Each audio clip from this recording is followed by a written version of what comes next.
A ASAI tem hoje menos 150 inspectores do que no início da atividade, há 10 anos. A revista Visão publica esta semana uma reportagem sobre o estado atual desta polícia, criada para zelar pela saúde pública e pela segurança alimentar. Filipe Luís, boa tarde, bem-vindo. Estamos mesmo perante uma ASAI mais frágil hoje em dia? Sim, é isso que revela a nossa investigação muito exaustiva do Miguel Carvalho, nosso grande repórter, que teve várias semanas a trabalhar neste assunto, e a conclusão a que chega depois de ouvir toda a gente, a estrutura da ASAI, mas as pessoas lá dentro, enfim, todos os necessários contraditórios, a conclusão inevitável é que a ASAI, que era aquele grande papão, neste momento é um tigre de papel. E isso é mau, são más notícias para a saúde pública, porque nós lembramos bem, quando começou a ASAI, que começou de uma forma, para alguns setores, muito impopular, e caiu no ridículo algumas vezes com o excesso de zelo. Lembro-me que o primeiro inspetor-geral, António Nunes, dizia que ele não faz a lei, apenas a cumpria. Mas levava por vezes muito à letra e portanto era uma... E à percepção da opinião pública houve ali uma evolução em que a ASAI passou a ser acusada de excesso de zelo em algumas situações. Mas depois, ao final do dia, de facto, a opinião pública reconheceu, e isso é hoje unanimemente reconhecido, que contribuiu muito para que as pessoas se passassem a sentir mais seguras. A segurança alimentar, o consumidor, portanto, passou a ser uma autoridade que dava garantias de que os produtos que chegavam ao consumidor tinham e que tinha essa referência. O que é que aconteceu para haver então este desinvestimento? E tornou-se uma polícia, digamos assim, de referência. Entretanto, de facto, perder a ASAI, que precisaria de... Isto também tem a ver, às vezes, também com as políticas que são seguidas, tem a ver com a crise, tem a ver com o que quiseres, mas a ASAI foi perdendo meios e pessoal. Por exemplo, perdeu 150 inspectores, precisava de 400 inspectores para ser minimamente eficaz, tem 232. Eu dou um exemplo, neste verão no Algarve terão estado cerca de 2 milhões de pessoas, portanto, um consumo massivo, e a delegação da ASAI no Algarve tem 15 inspectores. Que não foi reforçada no verão? É reforçada por inspectores que vêm de outros distritos, mas não é sistema. O rácio de facto fica muito desequilibrado. Quer dizer, não vale a pena estar a falar exaustivamente destas muitas páginas em que temos esta investigação, mas eu recorri a alguns exemplos. Ainda no Algarve, o matador que havia na região foi fechado, e portanto é preciso ir a Beja, com os custos que isso implica para os agentes económicos. Portanto, aumentou exponencialmente, sem que haja grande controle, os abates clandestinos, na Serra Algarvia, por exemplo. E os exemplos sucedem-se. A ASAI tinha um laboratório capaz de detectar uma perigosa bactéria, que é a listéria, que aparece em laticínios e produtos pré-cozinhados, etc., de grande consumo, e que é perigosíssima para crianças, para idosos, para pessoas com problemas de imunodeficiência, e deixou de ter a capacidade de detectar esta bactéria. Portanto, é uma conclusão hoje, segura a que chegamos. Uma conclusão dessa investigação é que hoje o consumidor está menos seguro. O consumidor está menos seguro do que esteve até há poucos anos.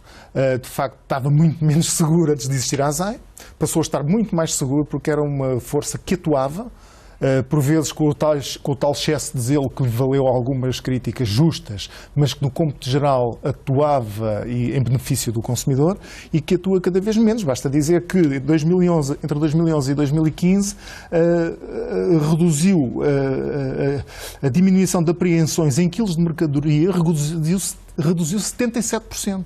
Em valor, reduziu-se 30% nestes anos. Poderemos dizer, bom, mas isso é porque se calhar os agentes económicos já prevaricam menos, porque a ASAI também contribuiu para inspirar algum respeito, digamos, para não dizer medo, e é assim que funciona, não é? Junto dos agentes económicos, de forma a cumprirem mais. Mas, por toda a investigação que fizemos, chegamos à conclusão que não é bem assim. É, de facto, uma diminuição de intervenção da ASAI.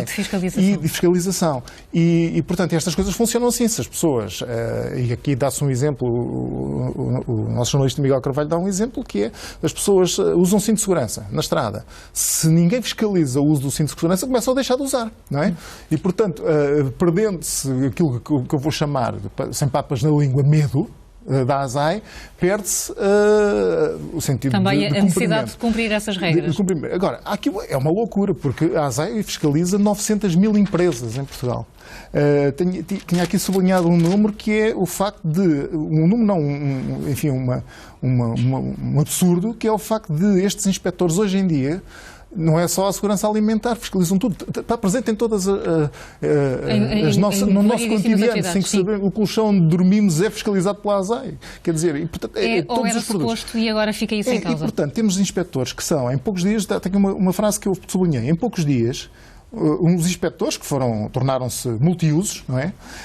Entregues a áreas com as quais nunca lidaram. E repara, e sem informação adequada, em poucos dias podem investigar pedreiras, funerárias, supermercados, discotecas e mercados municipais. Não é?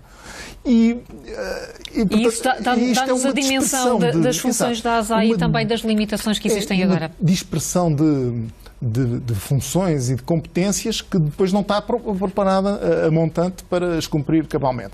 Portanto, a ASAI continua a atuar. Ainda há pouco tempo fez uma operação em restaurantes, 51 restaurantes de Lisboa que fecharam e fechou vários e atua bem, mas estas operações estão a ficar... E depois também há aqui havia uma estratégia que isso talvez não seja muito focado habitualmente. Dois aspectos não muito focados.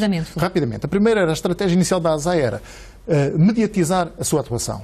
Publicitando muito a sua atuação, levando jornalistas atrás, havia uma percepção da sociedade que havia ali uma atuação. À medida que se torna ausente das notícias, também se torna ausente na eficácia. Isto é a primeira. A segunda é que também há aqui, tem a ver também muitas vezes com as próprias políticas que são seguidas.